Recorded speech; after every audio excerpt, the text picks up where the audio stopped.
The idea of an alien invasion of Earth from outer space was nothing new to filmgoers in the 1950s. In fact, it was getting kind of boring.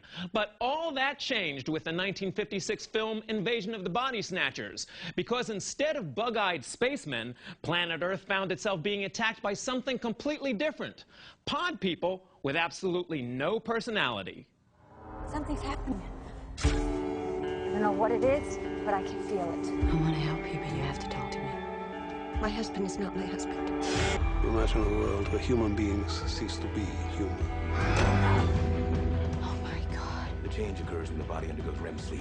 If the scary plot line of the new film The Invasion seems even vaguely familiar, chances are you've seen it before in a different and some say even more frightening form. Doctor, will you tell these fools I'm not crazy? Make them listen to me before it's too late! Listen to me. Please listen. If you don't, if you won't, if you fail to understand, then the same incredible terror that's menacing me will strike at you!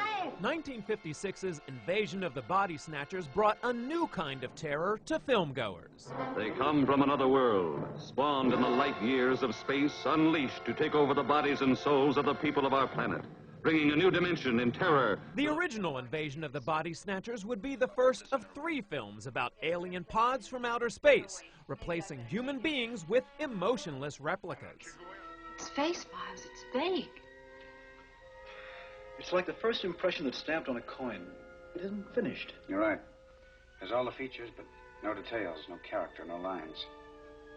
It's no dead man. For audiences in the 1950s, the film was a departure from the usual horror flick. Before, filmgoers were used to only seeing giant bugs, ghouls, and blood-sucking vampires.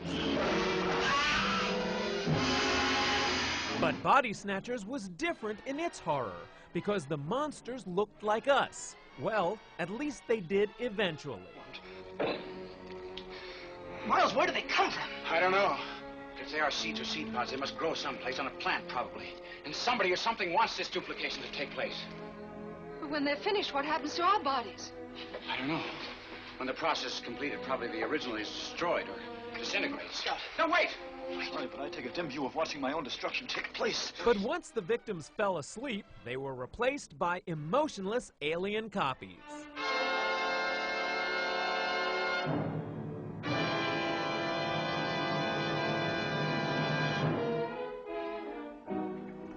I went to sleep, Miles, and it happened. Oh, Becky. They were right. I should never have left you. Stop acting like a fool, Miles, and accept us. But the original Invasion of the Body Snatchers was more than just a horror movie about imaginary monsters. Some felt it was also an allegory about real-life 1950s fear and paranoia, about whether your next-door neighbor was really a secret Cold War communist. I am today much more interested. Invasion of the Body Snatchers came out at the height of McCarthyism, when everyone feared unknown communist spies and a Soviet takeover of the U.S. Look! You fools! You're in danger! Can't you see? They're after you! They're after all of us! Our wives, our children, everyone! They're here already! You're next! Now, fast forward over 20 years to the 1978 remake starring Donald Sutherland and Jeff Goldblum. Invasion of the Body Snatchers.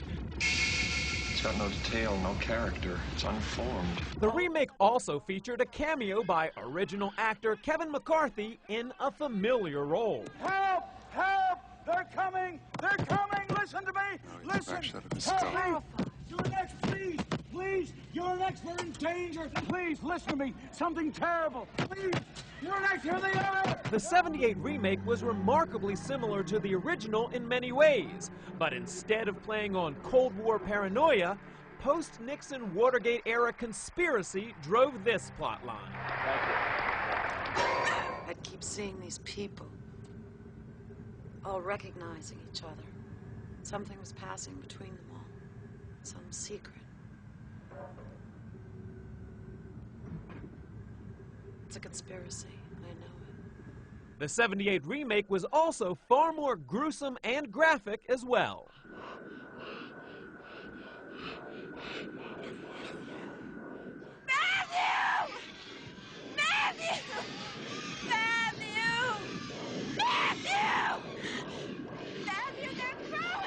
But both films also had much in common, like the dialogue. We're not the last humans left. They'll destroy you.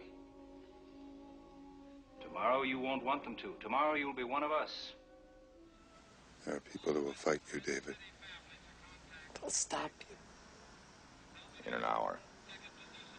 You won't want them to.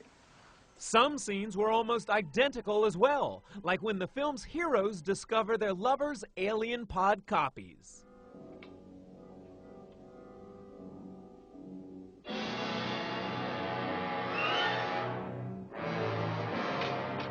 Elizabeth!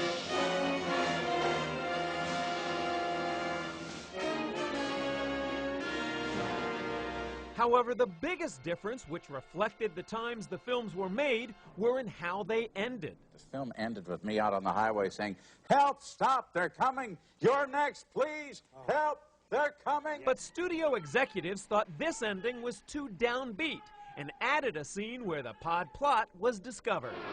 Get on your radio and sound at all points along.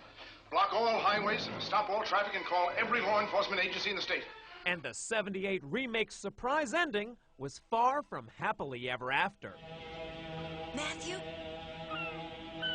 Matthew?